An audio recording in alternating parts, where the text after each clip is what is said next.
आगे बढ़ते हैं। रशिया और यूक्रेन के बीच चल रही बारूदी महाजंग के बीच मॉस्को से एक ऐसी खबर आई है जिसने पूरी दुनिया की खुफिया एजेंसियों की रातों की नींद उड़ा दी। क्या व्लादिमीर पुतिन का सबसे भरोसेमंद साथी रूस का वो जासूस जिसने पुतिन के साथ मिलकर क्रेमलिन के साम्राज्य की पटकथा लिखी थी, वो किसी बड़ी साजिश का शिकार हो गया? जी हां, रूस के पूर्व रक्षा मंत्री और पुतिन के सबसे वफादार स्पाई सरगेई इवानोव की मौत हो गई है। लेकिन इस मौत पर मातम से ज्यादा सस्पेंस का साया है। क्या यह महज एक कुदरती मौत है या फिर यूक्रेन युद्ध के बीच क्रेमलिन के भीतर चल रहे किसी बहुत बड़े पावर स्ट्रगल, किसी बहुत बड़े तख्ता पलट की आहट? आखिर कौन से सरगेई इवानोव, पुतिन के लिए उन्होंने कौन से बड़े खुफिया ऑपरेशन अंजाम दिया था और उनकी मौत से रूस के भीतर क्या माहौल बन गया है, देखिए हमारी इस खास रिपोर्ट में। जून 2026 तारीख 26 रूस और यूक्रेन के बीच बारूदी जंग अपने चरम पर है। इसी बीच मॉस्को के गलियारों से एक ऐसी खबर आती है जो पूरी दुनिया की खुफिया एजेंसियों के कान खड़े कर देती है। व्लादिमीर पुतिन का वो सबसे बड़ा राजदार, वो स्पाई जिसने पुतिन के साथ कभी केजीबी में जासूसी के कखहरे सीखे थे, वो सरगेई इवानोव अब उस दुनिया में नहीं रहा। 73 साल की उम्र और मौत की वजह सन्नाटा। क्रेमलिन ने सिर्फ एक लाइन का शोक संदेश जारी किया, लेकिन मौत की असली वजह पर रहस्य का गहरा साया छोड़ दिया। सरगेई इवानोव को समझने के लिए हमें सोवियत संघ के दौर में जाना होगा। इवानोव सिर्फ नेता नहीं बल्कि पैदाइशी जासूस थे। लेनिनग्राद, जो अब सेंट पीटर्सबर्ग है, उनमें जन्मे इवानोव ने 70 के दशक में केजीबी ज्वाइन की। यहाँ उनकी मुलाकात व्लादिमीर पुतिन से हुई। दोनों ने सालों तक दुनिया भर में सोवियत संघ के लिए जासूसी की। अब सोवियत संघ टूटा और पुतिन सत्ता के शिखर की तरफ बढ़े।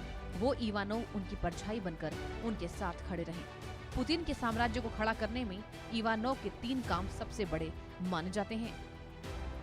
रूसी सेना का आधुनिकीकरण। 2001 में पुतिन ने इवानोव को रूस का पहला नागरिक रक्षा मंत्री बनाया। इनका काम था रूसी सेना के सोवियत काल के पुराने ढर्रे को मिटाना और उसे 21वीं सदी की आधुनिक और आक्रामक फौज में बदलना। आज यूक्रेन में जो रूसी मिसाइलें और घातक हथियार गरज रहे हैं, उनकी रीढ़ इवानोव ने ही तैयार की थी। चेचन्या में आतंकवाद का खात्मा। जब पुतिन के शुरुआती कार्यकाल में चेचन्या का संकट रूस को तोड़ने की कगार पर था, तब इवानोव ने पर्दे के पीछे रहकर वो खूनी खुफिया ऑपरेशन चलाए जिससे चेचन विद्रोहियों की कमर तोड़ दी और पुतिन को रूस का मसीहा बना दिया।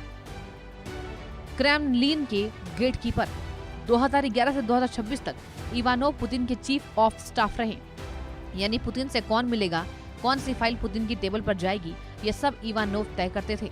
वो क्रेमलिन के सबसे अभेद्य सुरक्षा कवच थे।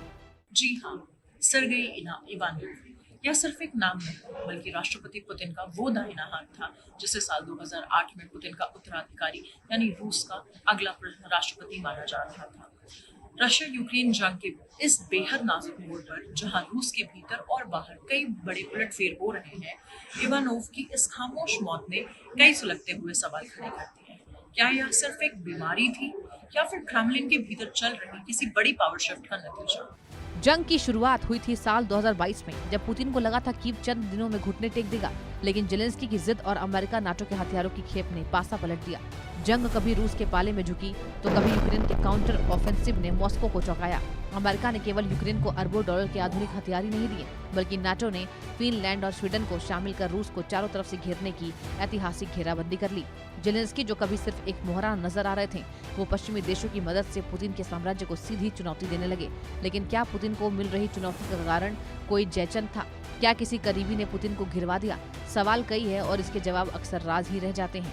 सरगेई इवानोव रूस की सुरक्षा परिषद के उन 13 सबसे ताकतवर परमानेंट मेंबर्स में से एक थे जो हर सैन्य फैसले की पटकथा लिखते थे। इसी वजह से अमेरिका और यूरोप ने उन पर सबसे कड़े प्रतिबंध लगाए थे। लेकिन फिर ऐसा क्या हुआ कि पुतिन का ये सबसे वफादार दोस्त किनारे लगा दिया गया? साल 2026 में अचानक इवानोव को चीफ ऑफ स्टाफ के पद से हटाकर पर्यावरण और परिवहन का दूत बना दिया गया। जानकार कहते हैं इवानोव का कद पुतिन के बराबर होने लगा था, जो क्रेमलिन को गवारा नहीं था। आज जब रूस यूक्रेन युद्ध एक बेहद जटिल मोड़ पर है, जहां अमेरिका और नेटो ने रूस को आर्थिक और सैन्य रूप से पूरी तरह घेर लिया है, ऐसे में इवानोव की मौत ने रूस के भीतर खलबली मचा दी है। मॉस्को के गलियारे में तभी जुबान में चर्चा है, क्या इवानोव यूक्रेन युद्ध की रणनीति से असहमत थे? क्या रूस के भीतर कोई नया तख्ता पलट था या पावर स्ट्रगल चल रहा है? क्योंकि हाल के महीनों में कई रूसी जनरल और करीबियों के संदिग्ध मौतें या गिरफ्तारियां हुई हैं। एक ऐसा जासूस जो पश्चिमी देशों के दिमाग को पढ़ सकता था, जिसने पुतिन को राष्ट्रपति की कुर्सी तक पहुंचाने में अपनी जिंदगी लगा दी, उसकी मौत की खबर का इस महाजंग के बीच आना महज एक इत्तेफाक नहीं हो सकता। ज़ेलेंस्की की जिद, नाटो का चक्रव्यूह और अब क्रेमलिन के भीतर अपने ही सबसे पुराने राजदार का खामोश हो जाना। वैसे अब प्रेसिडेंट पुतिन के लिए आने वाले दिन आसान नहीं होने वाले। और अब युद्ध के इस माहौल में उनकी मौत ने रूस के भीतर चल रही अंदरूनी खींचतान को हवा दे दी है। यूक्रेन का फ्रंट लाइन पर अड़े रहना, अमेरिका की आर्थिक घेराबंदी, नाटो की बढ़ती सरहदें और अब पुतिन के सबसे पुराने जासूस दोस्त का यूं चले जाना, क्या ये महज एक इत्तेफाक है या रूस की सत्ता के शीर्ष पर किसी बड़े तूफान के आने से पहले की शांति? सस्पेंस गहरा है, जंग जारी है। Bureau report, India news.